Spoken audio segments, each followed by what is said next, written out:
ಆತ್ಮೀಯ ಸಹೋದರ ಸಹೋದರಿಯರೇ, ನಾವು ನಿಮಗಾಗಿ ಒಂದು ಸಂತೋಷದ ಸುದ್ದಿಯನ್ನು ತಂದಿದ್ದೇವೆ. ಜನವರಿ 1ರಿಂದ 2025 ಸಂಪೂರ್ಣ ವರ್ಷಕ್ಕೆ 365 ಟಾಪಿಕ್ಸ್ಗಳನ್ನು ಹಂಚಿಕೊಳ್ಳುತ್ತೇವೆ. ಪ್ರತಿದಿನ ಒಂದು ಟಾಪಿಕ್ ಮತ್ತು ಅದಕ್ಕೆ ಸಂಬಂಧಿಸಿದ ವಚನಗಳನ್ನು ಹಂಚಿಕೊಳ್ಳುತ್ತೇವೆ. ಇದನ್ನು ಕೇಳಿ ಧ್ಯಾನಿಸಿ ಆಶೀರ್ವಾದ ಹೊಂದಬೇಕೆಂದು ಪ್ರೋತ್ಸಾಹಿಸುತ್ತೇನೆ. ದಯವಿಟ್ಟು ಸಬ್ಸ್ಕ್ರೈಬ್ ಮಾಡಿ ನಿಮ್ಮ ಸ್ನೇಹಿತರೊಂದಿಗೆ ಹಂಚಿಕೊಳ್ಳಿ.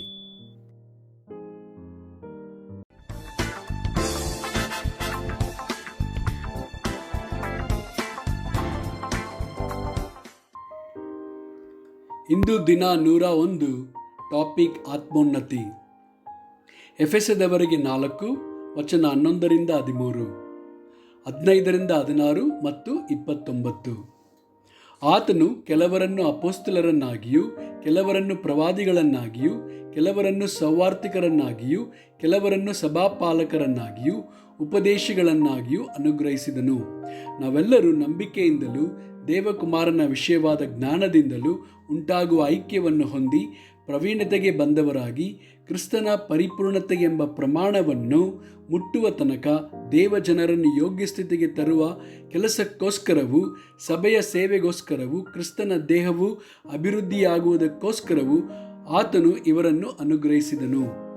ಪ್ರೀತಿಯಿಂದ ಸತ್ಯವನ್ನು ಅನುಸರಿಸುತ್ತಾ ಬೆಳೆದು ಎಲ್ಲ ವಿಷಯಗಳಲ್ಲಿಯೂ ಕ್ರಿಸ್ತನ ಐಕ್ಯವನ್ನು ಹೊಂದುತ್ತಾ ಬರಬೇಕು. ಆತನೇ ಶಿರಸ್ಸು.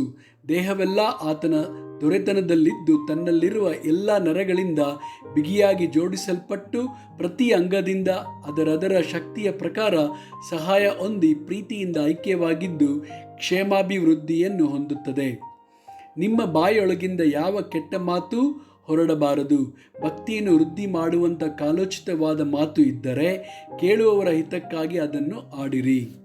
ರೋಮಾಪುರದವರಿಗೆ 14 ವಚನ 19. ಆದುದರಿಂದ ನಾವು ಸಮಾಧಾನಕ್ಕೂ ಪರಸ್ಪರ ಭಕ್ತಿ ವೃದ್ಧಿಗೂ ಅನುಕೂಲವಾಗಿರುವಗಳನ್ನು ಸಾಧಿಸಿಕೊಳ್ಳೋಣ. ರೋಮಾಪುರದವರಿಗೆ 15 ವಚನ 2.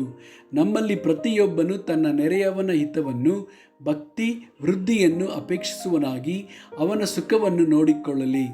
1 ಕೊರಿಂಥದವರಿಗೆ 10 ವಚನ 23ರಿಂದ 24 ಮತ್ತು 33. ಎಲ್ಲ ಕಾರ್ಯಗಳನ್ನು ಮಾಡುವುದಕ್ಕೆ ಸ್ವಾತಂತ್ರ್ಯ ಉಂಟು, ಆದರೆ ಎಲ್ಲವೂ ವಿಹಿತವಾಗಿರುವುದಿಲ್ಲ. ಎಲ್ಲ ಕಾರ್ಯಗಳನ್ನು ಮಾಡುವುದಕ್ಕೆ ಸ್ವಾತಂತ್ರ್ಯ ಉಂಟು, ಆದರೆ ಎಲ್ಲವೂ ಭಕ್ತಿಯನ್ನು ಬೆಳೆಸುವುದಿಲ್ಲ. ನಾನಂತೂ ಸ್ವಪ್ರಯೋಜನಕ್ಕಾಗಿ ಚಿಂತಿಸದೆ ಮನುಷ್ಯರೆಲ್ಲರೂ ರಕ್ಷಣೆ ಹೊಂದಬೇಕೆಂದು ಅವರ ಪ್ರಯೋಜನಕ್ಕಾಗಿ ಚಿಂತಿಸಿ ಎಲ್ಲರನ್ನೂ ಎಲ್ಲ ವಿಷಯಗಳಲ್ಲಿ ಮೆಚ್ಚಿಸುವನಾಗಿದ್ದೇನೆ. 1 ಕೊರಿಂಥದವರಿಗೆ 14 ವಚನ 3ರಿಂದ 4 ಮತ್ತು 12. ಪ್ರವಾದಿಸುವರಾದರೋ ಮನುಷ್ಯರ ಸಂಗಡ ಮಾತಾಡುವವನಾಗಿ ಅವರಿಗೆ ಭಕ್ತಿಯನ್ನು, ಪ್ರೋತ್ಸಾಹವನ್ನು, ಸಂತೈಸುವಿಕೆಯನ್ನು ಉಂಟು ಮಾಡುತ್ತಾನೆ. ವಾಣಿಯನ್ನಾಡುವವನು ತನಗೆ ಮಾತ್ರ ಭಕ್ತಿಯನ್ನುಂಟು ಮಾಡುತ್ತಾನೆ. ಪ್ರವಾದಿಸುವವನು ಸಭೆಗೆ ಭಕ್ತಿ ವೃದ್ಧಿಯನ್ನುಂಟು ಮಾಡುತ್ತಾನೆ.